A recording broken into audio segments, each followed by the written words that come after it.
మనం ఇంతవరకు చేయాల్సిన వాటి గురించే మాట్లాడుకుంటున్నాం. యాక్చువల్లీ నా క్వశ్చన్ ఈస్ మనం ఏం చేయకూడదు? అంతే. 2 లక్షణాలు ఏం యాక్చువల్గా ఉండకూడదు.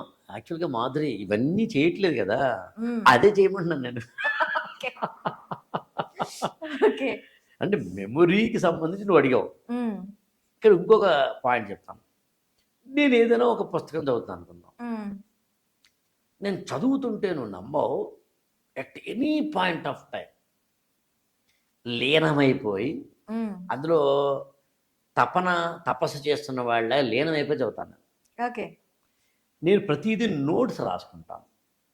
సరే, నోట్స్ అంటే మొత్తం ఉన్నదంతా యాజిటీస్గా రాయడం కాదు, హ్మ్. పాయింట్స్. ఏవి కావాలో అవి తీసుకుంటాం. అక్కడ 3 పెన్నులు వాడతాను నేను. Okay. Red ink pen, green ink pen, black I love అది బ్లాక్. బ్లూ వాడను నేను. ఓకే. అంటే ఒక కాన్సెప్ట్కి రెడ్ వాడతా, ఇంకో కాన్సెప్ట్కి గ్రీన్ వాడతా, ఇంకో కాన్సెప్ట్కి ఏమో బ్లాక్ వాడతా. ఓకే. ఇప్పుడు ఈ 3 రకాల పెన్నులను ఎప్పుడైతే వాడుతున్నానో హ్మ్. నాకు ఏది ఎప్పుడు ఆ పేజ్ చూసినా భలే మొత్తం కాన్సెప్ట్ అంతా గుర్తొస్తుంది. ఓకే. అది నాకు ఏ పుస్తకం చదివినా ఆ పుస్తకం నా బ్రెయిన్లో ఉండిపోతుంది. నేను మనుషుల్ని ఎప్పుడైనా, మరి నువ్వు గమనించావో తెలియదు కానీ, ఇంతకుముందు కూడా ఒక ఇంటర్వ్యూలో చెప్పాను. మరి నాకు రీసెంట్గా ఒక ఆవిడ ఫోన్ చేశారు. హ్మ్.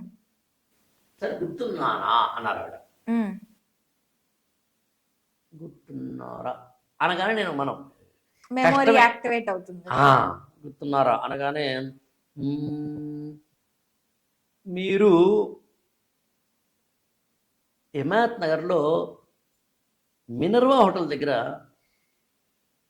నేనేమో కారు పార్కింగ్ ఇచ్చి లోపలికి వెళ్తున్నాను, మీరు మీ కోడలతోటి అప్పుడు ఉన్నారు, మీరే కదా అన్నాను. ఆవిడ అసలు, ఏంటి సార్ ఇంత మెమరీ ఏంట.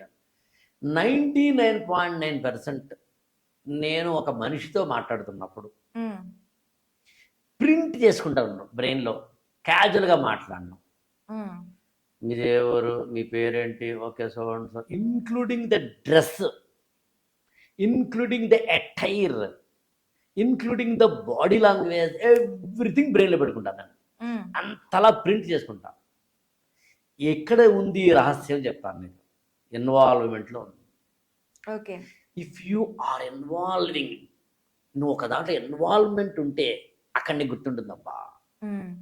అందుకని సినిమాలు మనం బాగా గుర్తుంటాయి. నువ్వు ఎప్పుడైనా గమనించావు లేదో, హీరోయిన్ బస్సులో వెళ్తోంది, హీరో గుర్రం మీద వెళ్తున్నాడు అని నేను చెప్పిన వెంటనే నాకు తెలిసి నీకు కూడా నాకే అడిగారు లాస్ట్ టైం మగధీర. గుర్తొచ్చేసింది. ఎస్. అప్పుడు కాజల్ది వైట్ చున్నీయా బ్లాక్ చున్నీయా గుర్తొచ్చేసింది. వచ్చింది. ఎందుకనంటే సినిమా హాల్లోనూ క్యాజువల్గా కూర్చోలేదు, అక్కడ ఫోకస్ పెట్టాను. ఎగ్జాక్ట్లీ. కాన్సన్ట్రేషన్ పెట్టావు, ఫోకస్ పెట్టావు, లీనమయ్యావు, ఇన్వాల్వ్ అయ్యావు. నేనే ఉన్నానంటే పుస్తకాల దగ్గర అలా లేను. నీకు ఎగ్జామ్ హాల్లో మగధీర సినిమాలో హీరోయిన్లు ఎవరు నడకపోవచ్చు, పుష్ప 2లో హీరో ఎవరు నడకపోవచ్చు, సామి సినిమా ఎందులో పాట ఎందులో నడకపోవచ్చు, లిటిల్ హార్ట్స్ అనే సినిమాలో హీరో ఎవరో మౌలియా గోలియా నడకపోవచ్చు, ఇలాంటివి ఏమీ అడకపోవచ్చేమో. కానీ ఇందాక నుంచి మనం మాట్లాడుకుంటున్న ఏవైతే ఇండియన్ కాన్స్టిట్యూషన్ గురించో, ఇండియన్ హిస్టరీ గురించో, లేకపోతే కరెంట్ అఫైర్స్ గురించో, మోడీ ఏ దేశం వెళ్ళారు, ఏ దేశం వెళ్ళలేదు దాని గురించో, ట్రంప్ మన మీద వేస్తున్న టారిఫ్ల గురించో మాత్రం అడుగుతాడు. కాబట్టి వీటన్నిటిని గుర్తుంచుకుంటే నీ జీవితం బాగుంటుంది. అంతే. అందుకని చెయ్యకూడని పనులు ఏమిటి అంటే ఏమక్కర్లేదు, నువ్వు avoid cell phone and reading హ్యాబిట్స్ని మార్చుకో. నాన్ సెన్సికల్గా రీడింగ్ హ్యాబిట్స్ని పెట్టుకో.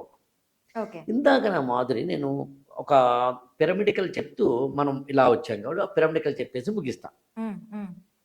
మనం ఏమన్నా అంటే కాన్సెప్ట్స్ తెలియాలి, కంటెంట్ తెలియాలి, కమ్యూనికేషన్ ఉండాలి, దాంతోపాటు 4వది క్లారిటీ ఉండాలి, 5వది కమిట్మెంట్ ఉండాలి. 5 Cలు చెప్పడం నా ఉద్దేశం ఇక్కడ. Content, communication, clarity, commitment and more over concept. ఈ 5 తెలిసిన వాడు ఐఎస్ అవుతాడు. ఈ 5 తెలుసుకోకుండా చదవడం అనే మిస్టేక్ చేయొద్దు. సో నువ్వు ఏ రెండు చేయకూడదు అన్నావు అన్నదన్న ఇచ్చే సమాధానం ఏంటంటే నిన్ను నువ్వు తెలుసుకోకుండా ప్రిపేర్ అవ్వద్దు మొదటిది. రెండవది వెరీ వెరీ ఇంపార్టెంట్ ఇంతవరకు చెప్పిన దాంట్లో ఏంటంటే 5 సీలు తెలియకుండా ఉండకుండా ముందుకెళ్ళు. అంతే. ఓకే. అయితే సార్ ఐఏఎస్లు ప్రిపేర్ అయ్యేటప్పుడు గ్రూప్ కమ్యూనికేషన్స్ మనం ఎక్కువగా చూస్తూ ఉంటాం. గ్రూప్గా కూర్చొని ఒకరికి ఒకరు చెప్పుకోవటం ఒకరు ఇలా మన లైఫ్లో ఐఏఎస్ ఆస్పిరెంట్స్కి ఒక 3 ఫ్రెండ్స్ ఉండాలి అంటారు. సో ఆ ఫ్రెండ్స్ ఏంటి, ఎలాంటి ఫ్రెండ్స్ ఉండాలి ఆ 3 కూడా? సూపర్ మాధురి. అసలు ఫస్ట్ నేను ఏమంటానంటే ఐఏఎస్ ఆస్పిరెంట్కి ఫ్రెండ్స్ ఉండకూడదు, కానీ 3 ఫ్రెండ్స్ ఎవరో చెప్తా. ఫ్రెండ్స్ ఉండకూడదు. ఉండకూడదు. సార్ 3 నిజంగా ఫ్రెండ్స్ నేను ఎవరో చెప్తా. అయిపోతాను సార్. 3 మిత్రులు చెప్తా. లేదు సార్, నేను నిజంగా ఐఏఎస్ అయిపోతాను సార్. ఫ్రెండ్స్ లేదు. నేను అదే మళ్ళీ చెప్తాను కదా, నువ్వు ఐఏఎస్ ప్రిపేర్ అయిపోతావు. ఓకే, అయిపోతాను. 3 ఫ్రెండ్స్ ఎవరు ఉండాలో చెప్తా. 3 Okay. మిత్రులు. ఫ్రెండ్స్ గ్రూప్ డిస్కషన్ గురించి మ్మ్. చాలా జాగ్రత్తగా విను. మ్మ్. 20 ఏళ్ల కిందట మ్మ్. మనందరికీ కూడా ఇన్ఫర్మేషన్ తక్కువ ఉండేది, చాలా. కమ్యూనికేషన్ తక్కువ ఉండేది. అది అసలు ఏదో ఒక ఈనాడు పేపర్లోనో, మ్మ్.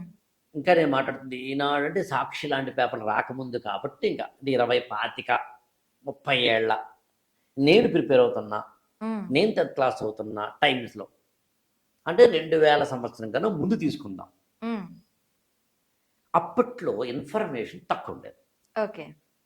కోచింగ్ సెంటర్లు తక్కువ ఉండేవి, అలాగే ఫ్యాకల్టీలు తక్కువ ఉండేవారు, మెటీరియల్స్ తక్కువ ఉండేవి.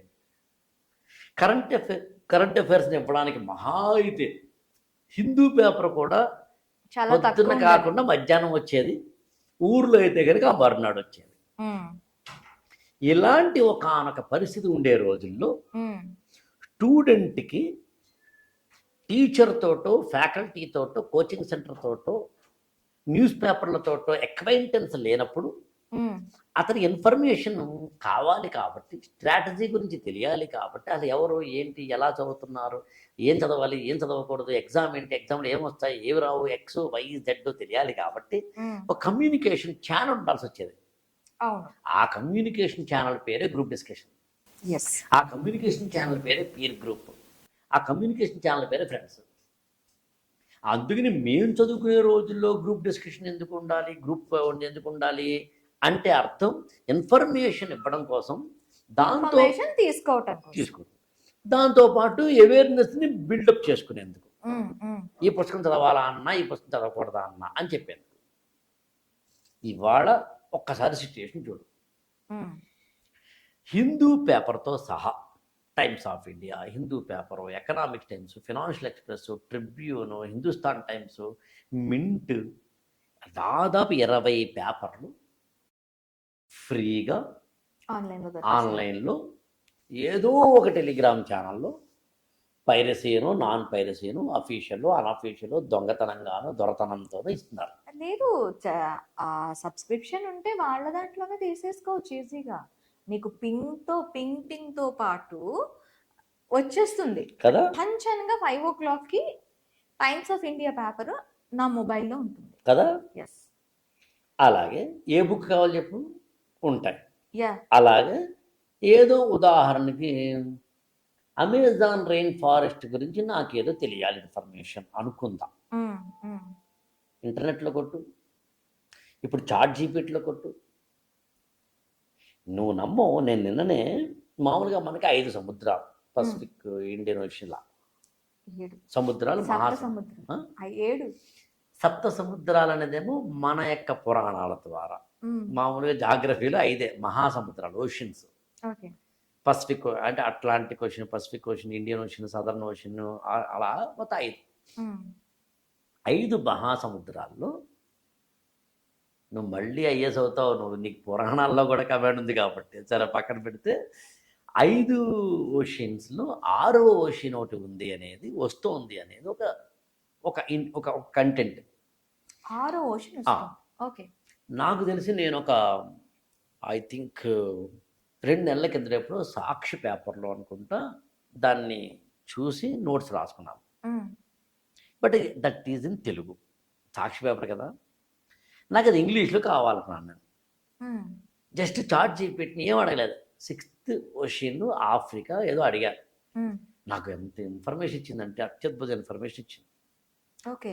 ఇదంతా ఎందుకు చెప్తున్నానంటే, నేను చదువుకునే రోజుల్లో 30 ఏళ్ల కిందట నాలాంటి వాళ్ళకి ఇన్ఫర్మేషన్ రిసోర్సెస్ లేవు కాబట్టి ఫ్రెండ్ ఉండాలి, కానీ ఉమ్, ఇవాళ ఫ్రెండ్ ఉంటే నీకు నష్టం.